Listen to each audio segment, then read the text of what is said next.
प्रिय दर्शकों, नमस्कार। एक बार फिर से उपस्थित हूँ आप सभी के बीच कुंडली अध्ययन को लेकर।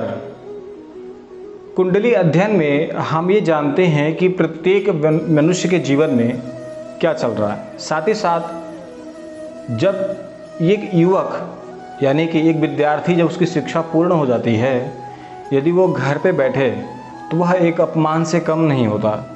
लोग तरह तरह की बात भी करते हैं कि किस प्रकार की तुम्हारी शिक्षा है, तुमने अपने जीवन में किया क्या, तमाम बातें उसके सामने आती हैं। ऐसे ही एक युवक की पत्रिका है, उन्होंने हमारे पास अपनी पत्रिका भेजी और वो पूछे कि हमारी कुंडली में द्वादश स्थान में 3 ग्रह एक साथ बैठे हैं और वर्तमान समय में हमारी स्थिति कैसी है, क्या हम व्यवसाय कर सकते हैं, क्या हम नौकरी के लिए प्रयास करें, हमारे लिए उचित क्या है। उनका 2 प्रश्न विशेषकर है। पहला ये कि इनकी कुंडली के द्वादश स्थान में 3 ग्रह एक साथ बैठे हैं, वो उसके बारे में जानना चाहते हैं। साथ ही साथ वो ये भी जानना चाहते हैं कि उनको व्यवसाय करना है या नौकरी करना है और वर्तमान समय में इनकी स्थिति कैसे चल रही है। हम इसी कुंडली पे इनके इन्हीं प्रश्नों का विचार करेंगे। साथ ही साथ आप पूरे वीडियो के लास्ट तक बने रहिए। यदि आपके मन में भी ज्योतिष से संबंधित कोई भी प्रश्न हो तो आप निसंदेह कमेंट बॉक्स में कर सकते हैं या हमारे दिए गए नंबर व्हाट्सएप नंबर पे भी मैसेज कर सकते हैं। 9 नंबर की लग्न बना, धनु राशि का लग्न है। लग्न का स्वामी बृहस्पति द्वादश स्थान में मंगल व शुक्र के साथ बैठा है। उनका यही प्रश्न था कि 3 ग्रह एक साथ बैठे हैं, इसका परिणाम क्या होगा। देखिए, जब आपसे बताया कि जब 2 ग्रह या एक ग्रह के साथ दूसरा ग्रह या उससे अधिक ग्रह जब एक साथ बैठते हैं तो वह पत्रिका में शुभ या अशुभ की स्थिति प्रदान करते हैं। धनु लग्न की पत्रिका है, यहाँ का स्वामी गुरु जाकर के द्वादश स्थान में मंगल के साथ बैठा हुआ है, साथ में शुक्र भी है। पहले हम पूरी पत्रिका में पूरे ग्रहों का अवलोकन करते हैं। द्वितीय भाव का स्वामी शनि मकर, जहाँ पे आप 10 नंबर देख पा रहे हैं, यहाँ का स्वामी शनि जाकर के 11 नंबर की राशि बैठा है, अपनी मूल त्रिकोण राशि बैठा है। पराक्रम स्थान में स्वग्रही शनि बैठा है। शनि इस भाव में हो तो हमेशा वो अच्छे परिणाम देता है। साथ ही साथ चतुर्थ भाव का स्वामी बृहस्पति जो लग्नेश भी है, जाकर के द्वादश स्थान में बैठा है और यहाँ पे चंद्रमा विद्यमान है जो अष्टमेश का स्वामी है। साथ ही साथ शिक्षा भाव पंचम भाव का, जहाँ पर आप 1 नंबर की राशि देख पा रहे हैं, वहाँ पर केतु विद्यमान है और उसका स्वामी मंगल द्वादश स्थान में, जहाँ पे हमने लग्नेश को बताया था, वहाँ पर स्थित है।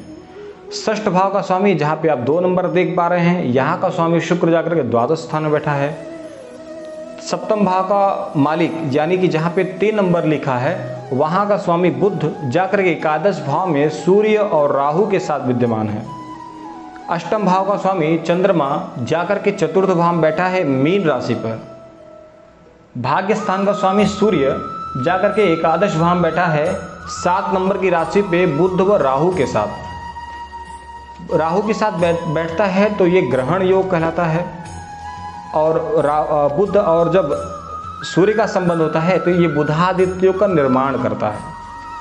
साथ ही साथ दशम भाव का स्वामी, जहाँ से इन्होंने पूछा है कि हम व्यवसाय करें कि नौकरी करें, हम किस क्षेत्र में जाएं, वहाँ का जो मालिक है वो बुध जाकर के बैठा है सूर्य और राहु के साथ। एकादश भाव का स्वामी, जहाँ पे आप 7 नंबर देख रहे हैं, वहाँ का स्वामी शुक्र जाकर के बैठा है द्वादश भाव में मंगल शुक्र और गुरु के साथ। ज्योतिष शास्त्र कहता है कि द्वितीय भाव का स्वामी और द्वादश भाव का स्वामी, ये जिस भाव में बैठते हैं उस भाव के स्वामी के साथ, यानी जिस ग्रह के साथ बैठते हैं उस ग्रह के साथ ये मिलकर फल करते हैं। तो यहाँ का जो द्वादश भाव का जो स्वामी है वो मंगल है, स्वगृह बैठा है। किसके साथ बैठा है तो लग्नेश के साथ बैठा है, अपने ही घर में लग्नेश के साथ बैठा है। मंगल और बृहस्पति की मैत्री बहुत अच्छी है।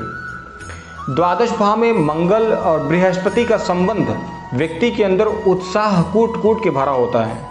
ऐसे व्यक्ति के अंदर इच्छाएं बहुत होती हैं और ये बाहर निकलना भी चाहते हैं, परंतु लग्नेश का द्वादश भाव में जाना कहीं न कहीं उसके अंदर एक धारणा होती है कि कुछ बढ़िया हो, कुछ हमारे लिए बेटर हो तो हम बाहर निकलें। यानी कि वो प्रयास तो करता है लेकिन उसे ये समझ में नहीं आता है कि हम किस तरफ या किधर प्रयास करें। वही बात करें, पराक्रम भाव बैठा है शनि, स्वभागृह बैठा हुआ है, 11 नंबर की राशि बैठा है, इसकी मूल त्रिकोण राशि है। तृतीय भाव में शनि बैठता है तो व्यक्ति बहुत मेहनती होता है।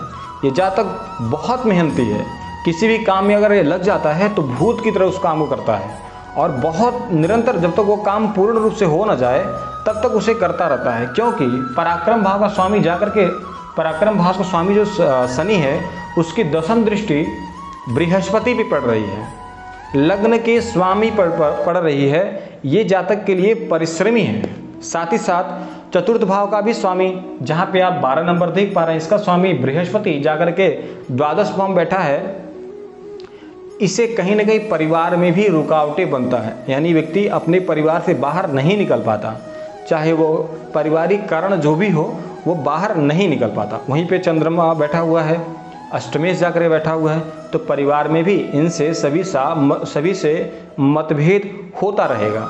वही बात करें पंचम भाव में, जहाँ पर आप 1 नंबर की राशि देख पा रहे हैं, वहाँ पर केतु स्थित है और केतु पर शनि की तृतीय दृष्टि है। 1, 2, 3 व्यक्ति की शिक्षा पूर्ण रूप से नहीं हो पाई। व्यक्ति डिग्री तो लिया, एजुकेशन तो पूरा किया, परंतु उसके पास शिक्षा बहुत अच्छी नहीं है, जिसके वजह से वह नौकरी में न जाकर के ज़्यादातर वो प्रयास कर रहा है कि हम अपना व्यवसाय कर लें। तो व्यवसाय पे हम चर्चा करेंगे। षष्ठ भाव का स्वामी जाकर के द्वादश भाव में बैठा है। शुक्र जब द्वादश भाव में जाता है तो जातक को सर्व सुख देता है, परंतु यहाँ पर वह एकादशेश भी हैं और षष्ठ भाव के स्वामी हैं, तो इस कुंडली में ये अशुभ कारक हुए। लेकिन जब हमने इनसे पूछा कि शुक्र की अंतर्दशा में आपको लाभ मिला, जिन्होंने कहा कि हमें बहुत अच्छा लाभ मिला है, तो इसका मतलब ये हुआ कि तो द्वादश भाव में बैठे हैं।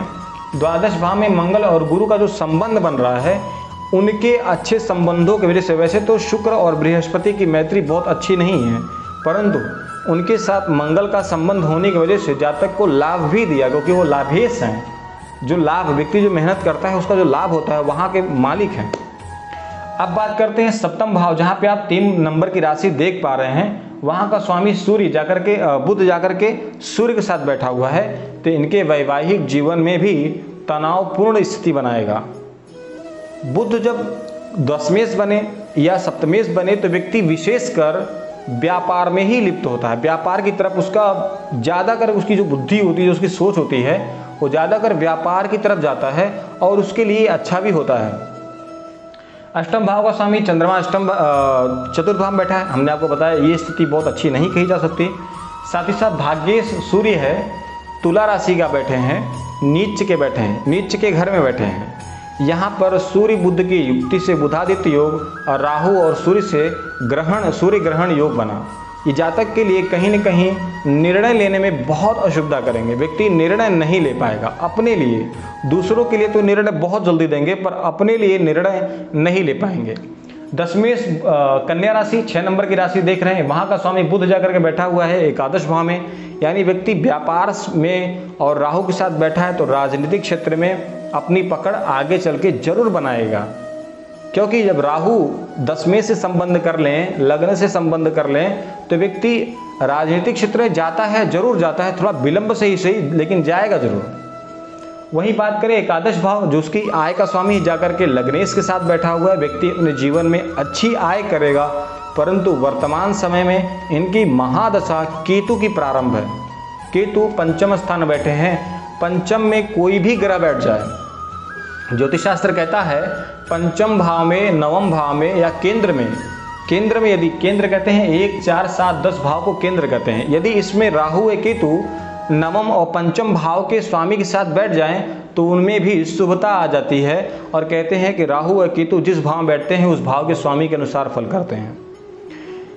एक चीज और ध्यान देने योग्य बात यह है कि यहाँ पे केतु बैठा है, यहाँ पे राहु और केतु के अंदर ही सारे ग्रह हैं। ऐसे व्यक्ति का बना बनाया कार्य भी बिगड़ जाता है।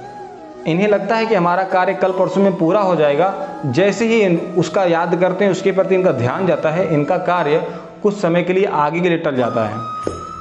साथ ही साथ ज्योतिष शास्त्र एक चीज और बताता है कि लग्न से या चंद्र से यानी लग्न से या चंद्रमा से केंद्र में कोई ग्रह ना हो, कोई ग्रह ना हो या सिर्फ पाप ग्रह हो तो दारिद्र्य योग का निर्माण होता है। इनकी कुंडली में साफ साफ दिख रहा है, लग्न से देखिए चतुर्थ भाव में कोई ग्रह नहीं है, चंद्रमा से विचार करें तो चतुर्थ भाव में कोई ग्रह नहीं है, तो दारिद्र्य योग का निर्माण होगा।